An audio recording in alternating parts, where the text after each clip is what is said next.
നമസ്കാരം, welcome to super notes. ഞാൻ 5 ദിവസങ്ങൾക്ക് മുമ്പാണ് ഈ ഒരു യൂട്യൂബ് ചാനൽ സ്റ്റാർട്ട് ചെയ്തത്.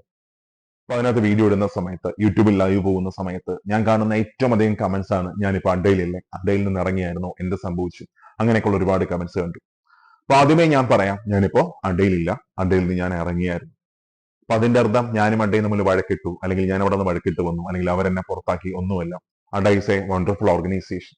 എനിക്ക് ഒരുപാട് കാര്യങ്ങൾ മനസ്സിലാക്കാൻ പറ്റിയത്, പുതിയ ടെക്നിക്സ് മനസ്സിലാക്കാൻ പറ്റിയത്, ഇതൊക്കെ എവിടെ നിന്നാണ്? അഡയിൽ നിന്നാണ്.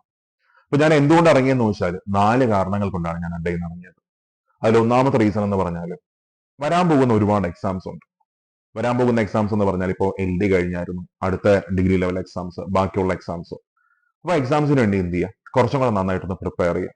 അത് ഒന്നാമത്തെ റീസൺ ആണ്. അപ്പൊ എന്തുകൊണ്ട് പ്രിപ്പയർ ചെയ്യണമെന്ന് ചോദിച്ചാൽ, ഒരുപാട് പേരുടെ ഒരു ധാരണയുണ്ട് ഈ ടീച്ചേഴ്സിന് കാര്യങ്ങളൊക്കെ ഭംഗിയായിട്ട് അറിയാൻ പറ്റും, അവർക്ക് എക്സാമിന് ഭയങ്കര മാർക്ക് കിട്ടും. ഒന്നുമില്ല. അവർ എല്ലാം, ഏതൊരു ഫാക്കൽറ്റി എടുത്താലും, അതായത് ഈ രംഗത്ത് ആക്റ്റീവായി നിൽക്കുന്ന ഏതൊരു ഫാക്കൽറ്റി എടുത്താലും, അവർക്ക് അവരുടെ വിഷയം ഫുൾ സ്ട്രോങ് ആയിരിക്കും. അതിനൊരു മാർക്ക് പോലും എന്ത് ചെയ്യത്തില്ല, പോകത്തില്ല. ഇപ്പൊ ഫോർ എക്സാമ്പിൾ ജോഗ്രഫി നോക്കുകയാണെങ്കിൽ, എനിക്ക് ജോഗ്രഫി എങ്ങനെ ചോദിച്ചാലും ഒരു ജോഗ്രഫി എന്താണ്, ഈ ജോഗ്രഫിന്ന് മാർക്ക് എനിക്ക് കറക്റ്റ് കിട്ടിയിരിക്കും. പക്ഷെ ബാക്കിയുള്ള വിഷയങ്ങൾ അങ്ങനെയല്ല.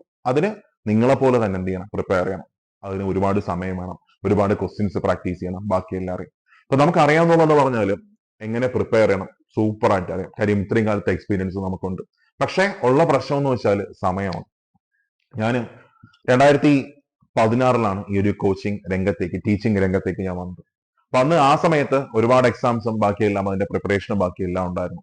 റാങ്ക് ലിസ്റ്റിനും ബാക്കിയെല്ലാം വന്നു. പക്ഷെ ആ സമയത്ത് എനിക്ക് തോന്നുന്നു ടീച്ചിങ് ആയിരുന്നു കുറച്ചും കൂടെ നല്ലതെന്ന് തോന്നിയിട്ട് എന്ത് ചെയ്തു, ഈ ഫീൽഡിലേക്ക് കുറച്ചും കൂടെ ആക്റ്റീവ് ആയിട്ട് വന്നു. അതായത് ഉണ്ടായിരുന്ന ജോലികളൊക്കെ മാറ്റി, മീൻസ് ബാങ്കിൽ ഒരു ജോബ് ഉണ്ടായിരുന്നു. അപ്പൊ അതൊക്കെ മാറ്റിയിട്ട് നേരെ എന്ത് ചെയ്തു, നേരെ ഈ ടീച്ചിങ്ങിൽ ആക്റ്റീവായിട്ട്. പക്ഷെ ഞാൻ എപ്പോഴും എന്റെ പിള്ളേരോട് എപ്പോഴും പറയും, നിങ്ങൾ ഒരു നല്ലൊരു ഗവൺമെന്റ് ജോബിൽ നിങ്ങൾ എന്ത് ചെയ്യണം, നിങ്ങൾ പ്ലേസ്ഡ് ആവണം.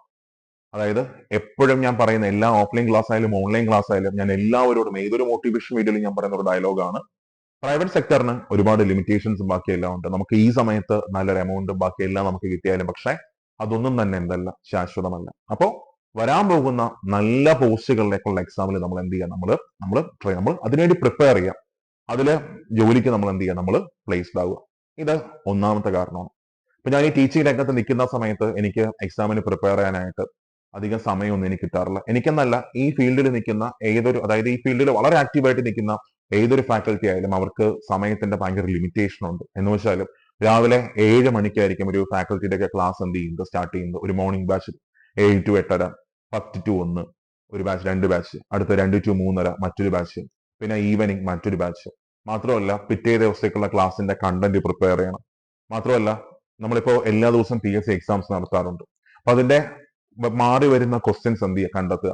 ആ ക്വസ്റ്റ്യൻസ് നമ്മുടെ നോട്ടിലേക്ക് എന്ത് ചെയ്യുക, ആഡ് ചെയ്യുക. ആ മാറ്റം കറക്റ്റ് ആയിട്ട് ഐഡന്റിഫൈ ചെയ്യുക. അപ്പൊ ഫുൾ ആയിട്ട് എന്ത് വേണം, ഡെഡിക്കേറ്റഡ് ആയിട്ട് ഇതിന്റെ പുറകെ നിൽക്കണം. എന്നാൽ മാത്രമേ നമുക്ക് ഒരു നല്ലൊരു ഫാക്കൽറ്റി ആയിട്ട്, നല്ലൊരു ടീച്ചറായിട്ട് എന്ത് ചെയ്യാൻ പറ്റത്തുള്ളൂ, നമുക്ക് മാറാൻ പറ്റത്തുള്ളൂ. അപ്പോ ഞാൻ മനസ്സിലാക്കി, ഇനി നമ്മൾ നല്ലൊരു എക്സാമിലേക്ക് നമ്മൾ പ്രിപ്പയർ ചെയ്യേണ്ട സമയമായി, അതിനുവേണ്ടി വർക്ക് ചെയ്യേണ്ട സമയം. സോ അതിന് സമയം വേണം. അപ്പൊ സമയം വേണമെങ്കിൽ നമ്മൾ കുറെ കാര്യങ്ങളൊക്കെ നമ്മൾ എന്ത് ചെയ്യണം, നമ്മൾ മാറ്റി വെക്കണം. എന്നാലേ നമുക്ക് ആ എക്സാംസിലേക്ക് ആ ഒരു പ്ലേസ്ഡ് ആവാൻ നമുക്ക് പറ്റത്തുള്ളൂ. ഇത് ഒന്നാമത്തെ കാരണമാണ്. അത് എനിക്ക് നിങ്ങളോടും പറയാനുള്ള ഒരു കാര്യം ഇതാണ്, നമുക്ക് താൽക്കാലികമായിട്ടുള്ള സംഭവങ്ങൾ നമ്മൾ ചെയ്സ് ചെയ്താൽ നമ്മുടെ വലിയ ലക്ഷ്യങ്ങൾ നമുക്ക് എന്ത് ചെയ്യാൻ പറ്റത്തില്ല, നമുക്ക് എത്താൻ പറ്റത്തില്ല. ഇപ്പൊ നിങ്ങൾ ഒരുപാട് ആൾക്കാർ പ്രൈവറ്റ് ജോലി ബാക്കിയെല്ലാം ചെയ്യുന്ന ആൾക്കാരായിരിക്കും. പക്ഷെ നമ്മള് നമ്മുടെ ഫസ്റ്റ് പ്രയോറിറ്റി എന്തായിരിക്കും, ആ ജോലി ബാക്കിയെല്ലായിരിക്കും. പക്ഷെ അതൊന്നുമല്ല. എല്ലാവരോടാണ് പറയുന്നത്, അൾട്ടിമേറ്റ്ലി നമുക്ക് എല്ലാവർക്കും ഒരു എയിം ഉണ്ട്. ആ എയിമിനെ നമ്മൾ എന്ത് ചെയ്യുക, നമ്മൾ ഫോക്കസ് കൊടുക്കുക. നമ്മൾ ബാക്കിയെല്ലാം മാറ്റി വെച്ച് പഠിക്കാൻ പറ്റുകയാണെങ്കിൽ എന്ത് ചെയ്യുക, അത് നന്നായിട്ട് നമ്മൾ പഠിക്കുക. നമ്മൾ നന്നായിട്ട് എന്ത് ചെയ്യുക, നമ്മൾ അതിനുവേണ്ടി നമ്മളെല്ലാം നമ്മൾ മാറ്റി വെക്കുക. അപ്പൊ നമുക്ക് എന്ത് കിട്ടും, നമുക്ക് റിസൾട്ട് കിട്ടും. അല്ല ചുമ്മാ നമ്മൾ പോയിട്ട് കുറച്ച് പഠിച്ചു, 2 ദിവസം പഠിക്കുന്നില്ല, വീണ്ടും പഠിച്ചു, 2 ദിവസം വീണ്ടും പഠിക്കുന്നില്ല, അങ്ങനെയൊക്കെ പറഞ്ഞാൽ നമുക്ക് ഒരിക്കലും എന്ത് ചെയ്യാൻ പറ്റത്തില്ല, ഒരു നല്ല റാങ്ക് ലിസ്റ്റിൽ നമുക്ക് വരാൻ പറ്റത്തില്ല. ഇത് ഒരു റീസൺ ആണ്. അത് കഴിഞ്ഞ് രണ്ടാമത്തെ റീസൺ എന്താണെന്ന് ചോദിച്ചാൽ, ഞാനൊരു ഓഫ്ലൈൻ ഫാക്കൽറ്റിയാണ്. ഞാൻ എന്റെ കരിയർ തുടങ്ങുന്ന സമയത്ത് തന്നെ നമ്മുടെ തിരുവനന്തപുരം ജില്ലയിലും ബാക്കിയുള്ള ജില്ലകളിലും പ്രധാനപ്പെട്ട എല്ലാ കോച്ചിങ് സെന്ററിലും ആക്റ്റീവായിരുന്നു. അപ്പൊ ഞാൻ അഡയിൽ നിൽക്കുമ്പോൾ എനിക്ക് ബാക്കിയുള്ള സെന്റേഴ്സിൽ എന്ത് ചെയ്യാൻ പറ്റുന്നില്ല, പോകാനായിട്ട് സമയം വളരെ ലിമിറ്റേഷൻ ആണ്. എന്നുവെച്ചാൽ അഡയിൽ തന്നെ അത്യാവശ്യം നല്ല ജോലിയുണ്ട്. രാവിലെ തുടങ്ങിയാൽ രാത്രിയൊക്കെ ആയിരിക്കും എന്ത് ചെയ്യുന്നത്, വീട്ടിൽ വരുന്നത്. അപ്പൊ ബാക്കിയുള്ള സ്ഥലങ്ങളിൽ ക്ലാസ് എടുക്കാനോ ഒന്നും പറ്റുന്നില്ല. ഓഫ്ലൈൻ ഭയങ്കര ബുദ്ധിമുട്ടായിരുന്നു. അപ്പൊ എനിക്കൊരു സന്തോഷം എന്ന് പറഞ്ഞാൽ, നമ്മൾ ഒരു ക്ലാസ് ഒക്കെ എടുത്തിട്ട് നല്ലൊരു ക്ലാസ് ആണെങ്കിൽ നമുക്ക് കുട്ടികളുടെ കണ്ണിലേക്ക് നോക്കിയാൽ നമുക്ക് ആ ഒരു തിളക്കം നമുക്ക് കാണാൻ പറ്റും. അത് ഞാൻ ഭയങ്കരമായിട്ട് എന്ത് ചെയ്യുന്നുണ്ട്, എൻജോയ് ചെയ്യുന്നുണ്ട്. നമ്മുടെ ലൈഫ് തന്നെ അതാണെന്ന് നമുക്ക് പറയാൻ പറ്റും. ഇപ്പൊ ഈ ഓഫ്ലൈൻ അല്ലെങ്കിൽ ഈ ടീച്ചേഴ്സ് ആയിട്ട് ഈ കോമ്പറ്റേറ്റീവ് എക്സാം രംഗത്ത് ടീച്ചറായിട്ട് വരുന്ന ഏതൊരാളുടെയും ഒരു മോട്ടിവേഷൻ എന്ന് പറഞ്ഞാൽ അത് അവരുടെ പാഷനും കൂടെയാണ്. അതുകൊണ്ടാണ് നിങ്ങൾ ശ്രദ്ധിച്ചു കാണും, ഒരുപാട് ഫാക്കൽറ്റീസ് ജോലി കിട്ടിക്കഴിഞ്ഞാൽ അവരെന്ത് ചെയ്യും, അവര് ഈ ടീച്ചിങ് രംഗത്ത് ഭയങ്കര ആക്റ്റീവ് ആയിരിക്കും. ചിലപ്പോൾ ജോലി തന്നെ കളഞ്ഞെന്ന് വരാം. അതിന് ഒന്നാമത്തെ റീസൺ അത്യാവശ്യം നല്ല ശമ്പളം ഇവിടെയുണ്ട്. രണ്ടാമത്തെ റീസൺ അവരുടെ പാഷനാണ്. ഇതൊരു വലിയ പാഷനും കൂടിയാണ്. നിങ്ങൾ അത് ഒരു ടീച്ചർ ആണെങ്കിൽ മാത്രമേ നിങ്ങൾക്ക് എന്ത് ചെയ്യാൻ പറ്റത്തുള്ളൂ, അത് മനസ്സിലാക്കാൻ പറ്റത്തുള്ളൂ. അത് ടീച്ചേഴ്സിന് എന്ത് ചെയ്യാൻ പറ്റും, കുറച്ചുകൂടെ നന്നായിട്ട് അറിയാൻ പറ്റും. അപ്പോ ഞാന് ഈ അഡയിൽ നിൽക്കുന്ന സമയത്ത് എനിക്ക് ബാക്കിയുള്ള ഓഫ്ലൈൻ സെന്റേഴ്സിലും ബാക്കി എല്ലാമായിട്ട് ക്ലാസ് എടുക്കാൻ ചെറിയ ബുദ്ധിമുട്ട് ബാക്കിയൊക്കെ ഉണ്ടായിരുന്നു. അങ്ങനെ ഞാൻ എന്ത് ചെയ്തു, അതൊരു രണ്ടാമത്തെ കാരണമാണ്. അത് കഴിഞ്ഞ് മൂന്നാമതൊരു കാരണം എന്താണെന്ന് ചോദിച്ചാൽ നമുക്ക് ഫാമിലി, അവർക്ക് നമുക്ക് സമയം കണ്ടെത്തണം ഒരുമിച്ച്. പിന്നെ നമുക്കൊന്ന് ജീവിക്കാൻ പറ്റണം. മീൻസ് നമുക്ക് വൈകുന്നേരം ആകുമ്പോൾ നമ്മൾ ഫ്രണ്ട്സിന്റെ കൂടെ എന്ത് ചെയ്യാം, ഒന്ന് പുറത്തു പോവുക. പിന്നെ അത് കഴിഞ്ഞ് ഫുട്ബോളോ ക്രിക്കറ്റോ എന്താന്ന് വെച്ചാൽ എന്ത് ചെയ്യാം, അതങ്ങ് കളിക്കുക. ആ ലൈഫ് എന്ത് ചെയ്യാൻ പറ്റണം, എൻജോയ് ചെയ്യാൻ പറ്റണം. പക്ഷെ ബാക്കി നമ്മൾ ഈ രംഗത്ത് ആക്റ്റീവായിട്ട് നിൽക്കുന്ന സമയത്ത് ഇതൊന്നും ഭയങ്കര ബുദ്ധിമുട്ടായിരിക്കും. നമുക്ക് എന്താ പറയാ, ഒന്നും നമുക്ക് മനസ്സിനൊരു സന്തോഷം നമുക്ക് കിട്ടത്തില്ല. പിന്നെ അത് കഴിഞ്ഞ് നാലാമതായിട്ടുള്ള ഒരു വലിയ കാരണം എന്ന് വെച്ചാൽ എൻ്റെ വലിയൊരു സ്വപ്നമാണ് എൻ്റെ യൂട്യൂബ് ചാനൽ. വലിയൊരു സ്വപ്നം എന്നൊക്കെ പറഞ്ഞാൽ അത് ചെറിയ കാലം കൊണ്ടുള്ള ഒരു സ്വപ്നമല്ല. 2017 മുതലുള്ള എൻ്റെ സ്വപ്നം ഒരു യൂട്യൂബ് ചാനൽ സ്റ്റാർട്ട് ചെയ്യുക. അപ്പൊ നിങ്ങൾക്ക് തോന്നും എന്തുകൊണ്ട് ഞാൻ ഇത്രയും കാലം ഞാൻ സ്റ്റാർട്ട് ചെയ്തിട്ടില്ല.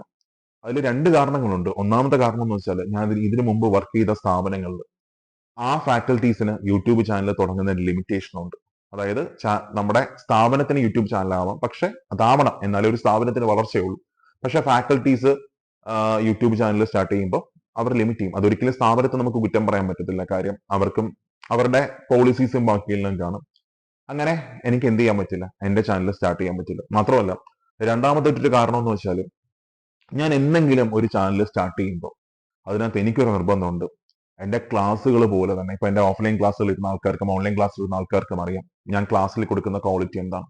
അപ്പൊ ഞാൻ ചാനൽ തുടങ്ങുന്ന സമയത്തും അതിനകത്ത് അത്രയും ക്വാളിറ്റി ക്ലാസ്സുകൾ, അത്രയും മികച്ച കണ്ടന്റുകൾ എന്ത് ചെയ്യാൻ പറ്റണം, കൊടുക്കാൻ പറ്റണം. അപ്പൊ അതിനുള്ള ഒരു സമയമാണ് ഇത്. അപ്പൊ ഞാനിങ്ങനെ ഒരുപാട് കാര്യങ്ങളൊക്കെ ഇങ്ങനെ ആലോചിച്ചപ്പോൾ എനിക്ക് തന്നെ തോന്നി, okay, it's the perfect time. നമുക്ക് നിർത്താനുള്ള, അടയിൽ നിന്ന് ഇറങ്ങാനുള്ള ഒരു പെർഫെക്റ്റ് ടൈം. അത് കഴിഞ്ഞ് ചാനൽ സ്റ്റാർട്ട് ചെയ്യാനുള്ള പെർഫെക്റ്റ് ടൈം, സെലക്റ്റീവ് ആയിട്ടുള്ള ഓഫ്ലൈൻ ക്ലാസ്സുകളിൽ പോകാനുള്ള പെർഫെക്റ്റ് ടൈം, മാത്രമല്ല എക്സാമിന് വേണ്ടി പ്രിപ്പറേഷൻ സ്റ്റാർട്ട് ചെയ്യാനുള്ള ഏറ്റവും നല്ല സമയം. അപ്പൊ ഇത്രയും കാരണങ്ങൾ കൊണ്ടാണ് ഞാൻ എന്ത് ചെയ്തത്, ഞാൻ അണ്ടയിൽ നിന്ന് ലെഫ്റ്റ് ആയത്.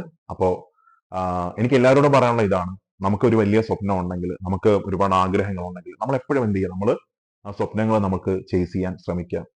അതുറപ്പായിട്ടും ആ സ്വപ്നത്തിലൊക്കെ ഒരു സത്യസന്ധത ഉണ്ടെങ്കിൽ, അതിനുവേണ്ടി എഫേർട്ട് കൊടുക്കാൻ നമ്മൾ വില്ലിങ് ആണെങ്കിൽ, അത് വേറെ റേഞ്ചിലേക്ക് എന്ത് ചെയ്യും, അങ്ങ് പോകും. ഓക്കെ, അപ്പോ എക്സാമിന് പ്രിപ്പയർ ചെയ്യുന്നവർ എന്ത് ചെയ്യാം, അതിനുവേണ്ടി നന്നായിട്ട് പ്രിപ്പയർ ചെയ്യാം. ഇനി അങ്ങോട്ട് ഒരുപാട് എക്സാംസ് വരാനുണ്ട്. LD ബാക്കിയുള്ള ജില്ലകളിൽ നടക്കാൻ പോകുന്നു. അടുത്ത സെക്രട്ടേറിയറ്റ് അസിസ്റ്റന്റ് നോട്ടിഫിക്കേഷൻ എന്താ വരാൻ പോകുന്നു. അത് കഴിഞ്ഞ് 10th പ്രിലിംസ് ഉണ്ട്, ലബോറട്ടറി അസിസ്റ്റന്റ് ഉണ്ട്, കേരള ബാങ്ക് OA ഉണ്ട്, കേരള ബാങ്ക് കേരള ബാങ്കിൽ ക്ലർക്ക് ഉണ്ട്. പിന്നെ അത് കഴിഞ്ഞ് SIയുടെ നോട്ടിഫിക്കേഷൻ വരാൻ പോകുന്നു, എക്സൈസ് ഇൻസ്പെക്ടർ നോട്ടിഫിക്കേഷൻ വരാൻ പോകുന്നു, ഫോറസ്റ്റ് റേഞ്ച് ഓഫീസർ നോട്ടിഫിക്കേഷൻ വരാൻ പോകുന്നു. അടുത്ത വർഷമാണെങ്കിൽ, ഈ വർഷം അടുത്തിന് റെയിൽവേയുടെ NTPC ഗ്രൂപ്പ് ഡിയുടെ നോട്ടിഫിക്കേഷൻ വരാൻ പോകുന്നു. പിന്നെ അടുത്ത വർഷമാണെങ്കിൽ വീണ്ടും company board assistant, village field assistant, പിന്നെ അത് കഴിഞ്ഞ് യൂണിവേഴ്സിറ്റി അസിസ്റ്റന്റ്, മാത്രമല്ല ബിവറേജ് LD, അങ്ങനെ ഒരുപാട് നോട്ടിഫിക്കേഷൻസ് അങ്ങോട്ട് വരാൻ പോവുകയാണ്. സോ ആ നിങ്ങളുടെ സ്വപ്നം എന്താണ്, ആ സ്വപ്നത്തിന് എന്ത് കൊടുക്കുക, ഫസ്റ്റ് പ്രയോറിറ്റി കൊടുക്കുക, അതിനുവേണ്ടി എഫേർട്ട് കൊടുക്കുക, അതിനുവേണ്ടി വർക്ക് ചെയ്യുക. ഉറപ്പായിട്ടും അതെല്ലാം എന്ത് ചെയ്യും, അതെല്ലാം യാഥാർത്ഥ്യമാണ്. ഇനി മറ്റൊരു കാര്യം എനിക്ക് നിങ്ങളോട് പറയാനുള്ളത് ഒരു വലിയൊരു താങ്ക്സ് ആണ്. വലിയൊരു താങ്ക്സ് എന്ന് വെച്ചാൽ ഞാൻ വളരെ ഓണസ്റ്റ് ആയിട്ട് പറയാം, ഞാൻ ഈ യൂട്യൂബ് ചാനൽ തുടങ്ങിയിട്ട് വെറും 5 ദിവസം മാത്രമേ ആയിട്ടുള്ളൂ.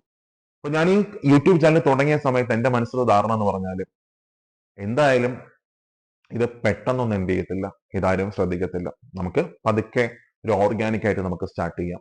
ഒരാഴ്ച കൊണ്ട് ഒരു 50 സബ്സ്ക്രൈബേഴ്സ്, അല്ലെങ്കിൽ ഒരു മാക്സിമം ഒരു 10 ദിവസം കൊണ്ട് ഒരു 100 സബ്സ്ക്രൈബേഴ്സ്, ഒരു മാസം കൊണ്ട് അല്ലെങ്കിൽ 2 മാസം കൊണ്ട് ഒരു 1K സബ്സ്ക്രൈബേഴ്സും, ഒരുപാട് നല്ല കണ്ടന്റ്, ഒരുപാട് അങ്ങനെയുള്ള കാര്യങ്ങളൊക്കെയാണ് എന്റെ മനസ്സിനകത്ത് ഫസ്റ്റ് ഉണ്ടായിരുന്നു. പക്ഷേ ഞാൻ യൂട്യൂബ് ചാനൽ സ്റ്റാർട്ട് ചെയ്ത് മൂന്നാമത്തെ ദിവസം തന്നെ 1K സബ്സ്ക്രൈബേഴ്സ് ആയി. അതായത് എനിക്ക് നിങ്ങൾ ഒരുപാട് വ്യൂസ് തന്നു, ഒരുപാട് പേര് സബ്സ്ക്രൈബ് ചെയ്തു. ഞാനും സത്യത്തിൽ സ്വപ്നത്തിൽ പോലും ഇത് ഒന്നും വിചാരിച്ചിട്ടില്ല. പക്ഷെ അത്രയും സപ്പോർട്ട് നിങ്ങൾ എനിക്ക് തന്നു. അതിനൊരു ബിഗ് താങ്ക്സ്. എപ്പോഴും ആ ഒരു സ്നേഹം അങ്ങോട്ടും കാണും. ഓക്കെ, വേറെ ഒന്നും പറയാനില്ല. അതെനിക്ക് ഭയങ്കര സന്തോഷമുണ്ട്. അത്രയും സന്തോഷമുണ്ട്. നിങ്ങൾ എന്നെ ഇങ്ങോട്ടും എന്ത് ചെയ്യുന്നുണ്ട്, സപ്പോർട്ട് ചെയ്യുന്നുണ്ട്, ആ ഒരു സ്നേഹം തരുന്നുണ്ട്. അതിനെ ഒരുപാട് ഒരുപാട് ഒരുപാട് ഒരുപാട് ഹൃദയത്തിൽ നിന്നുള്ള ആ ഒരു താങ്ക്സ് ഞാൻ നിങ്ങളോട് പറയണം. അപ്പോ ബാക്കി വേറെ എനിക്കിത് പറയണമെന്ന് അറിയത്തില്ല. സന്തോഷമുണ്ട്, ബാക്കിയെല്ലാം ഉണ്ട്, പുതിയ പുതിയ യാത്രകൾ ബാക്കിയെല്ലാം. അപ്പോൾ എല്ലാവരും എന്ത് ചെയ്യുക, അവരുടെ സ്വപ്നങ്ങളെ ചേസ് ചെയ്യുക, അവരുടെ സ്വപ്നങ്ങൾക്ക് പ്രാധാന്യം കൊടുക്കുക. ഫസ്റ്റ് പ്രയോറിറ്റി എന്ത് ചെയ്യുക, അതിന് തന്നെ കൊടുക്കുക. എല്ലാവരും ജോലി മേടിക്കുക, സ്വന്തം കാലിൽ നിൽക്കുക. അതാണ് ഏറ്റവും വലിയ സംഭവം. സ്വന്തം കാലിൽ നിൽക്കുക. പ്രത്യേകിച്ച് സ്ത്രീകളാണെങ്കിലും പുരുഷന്മാരാണെങ്കിലും സ്വന്തം കാലിൽ നിൽക്കുക. അപ്പോ സ്വയമായിട്ട് വരുമാനം വരുമ്പോൾ അവരുടെ വാക്കുകൾക്ക് വീട്ടിലൊരു വില കാണും, അവർക്കൊരു അംഗീകാരം കാണും. അപ്പോ മാത്രമല്ല, ഒരു കുടുംബത്തിൽ ഒരാൾക്ക് ജോലി കിട്ടുമ്പോൾ ആ കുടുംബം മൊത്തത്തിൽ എന്ത് ചെയ്യും, അങ്ങ് രക്ഷപ്പെടും. അതായത് ഒരു ഒരു വീട്ടിൽ ഒരാൾക്ക് ജോലി കിട്ടുമ്പോൾ, ഒരു പെൺകുട്ടിക്ക് ജോലി കിട്ടുകയാണെങ്കിൽ ആ കുട്ടിയുടെ ഭർത്താവ്, ആ കുട്ടിയുടെ അച്ഛൻ അമ്മ, ആ കുട്ടിയുടെ മക്കൾ, അങ്ങനെ എല്ലാവരും എന്ത് ചെയ്യും, ആ കുടുംബത്തിൽ രക്ഷപ്പെട്ടങ്ങ് പോകും. അപ്പൊ കുറച്ചു കാലം മാത്രം ആത്മാർത്ഥമായിട്ടൊന്ന് മാറ്റി വെച്ചാൽ മതി. എക്സാമിന് എന്ത് ചെയ്യാൻ പറ്റും, ക്രാക്ക് ചെയ്യാൻ പറ്റും. അല്ലാതെ നമ്മൾ ഒന്നും പഠിക്കാതെ കുറെ കാലം നമ്മൾ പോയാൽ നമ്മൾ ഏജ് ഓവറായി പോകത്തേ ഉള്ളൂ. അല്ലാതെ വേറെ ഒരു മാറ്റവും നമുക്ക് എന്ത് ചെയ്യാൻ പറ്റത്തില്ല, കൊണ്ടുവരാൻ പറ്റത്തില്ല. സോ വരാൻ പോകുന്ന ഇത്രയും എക്സാംസിന് നന്നായിട്ട് നിങ്ങൾ പ്രിപ്പയർ ചെയ്യാം. നിങ്ങളെ കൂടെ ആസ് യൂഷ്വൽ ഞാനും കാണും, ഒരു മെന്ററായിട്ട് എല്ലാമായിട്ടും ഞാൻ കൂടെ കാണും. ഓക്കെ, അപ്പോൾ വരാൻ പോകുന്ന യാത്രകൾ നമുക്ക് എന്ത് ചെയ്യാം, നമുക്ക് ഒരുമിച്ച് മുന്നേറാം. ഇത്രയും സപ്പോർട്ടിന് once again I thank you all. Thank U.